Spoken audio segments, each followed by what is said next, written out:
Hey boys and girls. So I wanted to record this video for you because I wanted to make sure that you had a good review for our Civil War quiz that's coming up.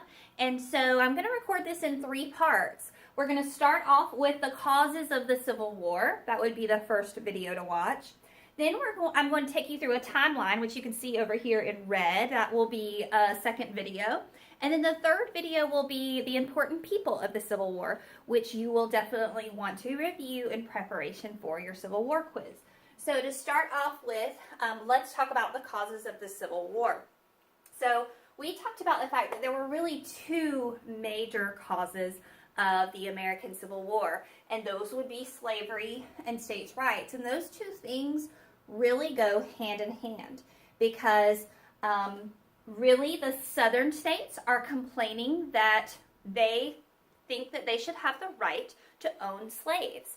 That was a large part of what the Civil War was all about.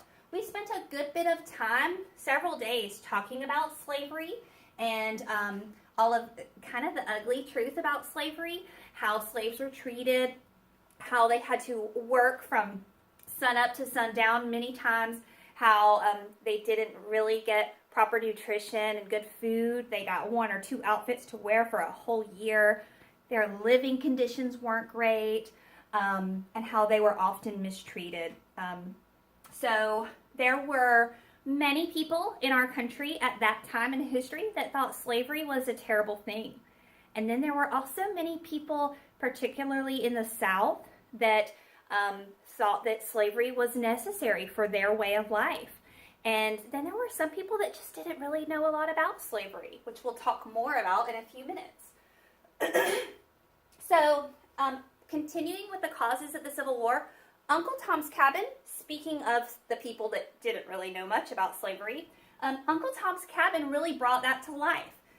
Excuse me. So, a lady named Harriet Beecher Stowe wrote this book. She was an abolitionist.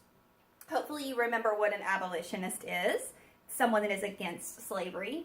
She was an abolitionist who wanted to expose what slaves really had to go through.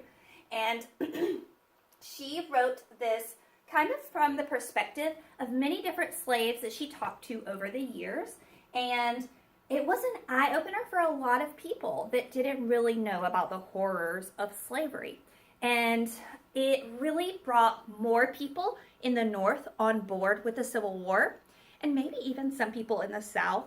But unfortunately, many Southerners were still terrified of slavery being outlawed and it having an effect on their income in the South, because we know that agriculture and farming was the primary way that people earned money in the South. And in fact, this book was outlawed in the South. We talked about that. Another thing that had an impact on the Civil War was John Brown's raid on Harper's Ferry. John Brown was also an abolitionist, and he rounded up a group of men to raid Harper's Ferry, which was a location where they were storing weapons. And his plan was to raid this arsenal of weapons and then take the weapons and put them in the hands of slaves to create a slave rebellion. Unfortunately, we know that he was not successful, and they were stopped, and he was killed for this act. And you know, we talked about how many people, although they agreed with him that slavery was not good, some people disagreed with how violent this raid was. But this is very notable in terms of the impact that it had on the Civil War. We also mentioned how the fact that Abraham Lincoln was elected was a cause of the Civil War, because many people in the South knew that he was against slavery and they worried that he would outlaw it. And so the mere fact that he was elected made a lot of people in the South nervous and brought us to the brink of war.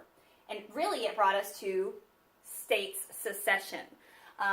The southern states began seceding in the Union in 1860, and we know that South Carolina was the first to go, followed by 10 more states. So 11 states in all seceded from the Union, and we know that Abraham Lincoln did not want for this to happen. He felt like our country should stay united. So that really brings us to the beginning of the Civil War. It was the North versus the South, the Union versus the Confederacy. And we will talk more about the leaders and how they fought. Also, we mentioned that the North were referred to as the Yankees and the South were referred to as the rebels. So that brings us to the conclusion of the causes of the Civil War.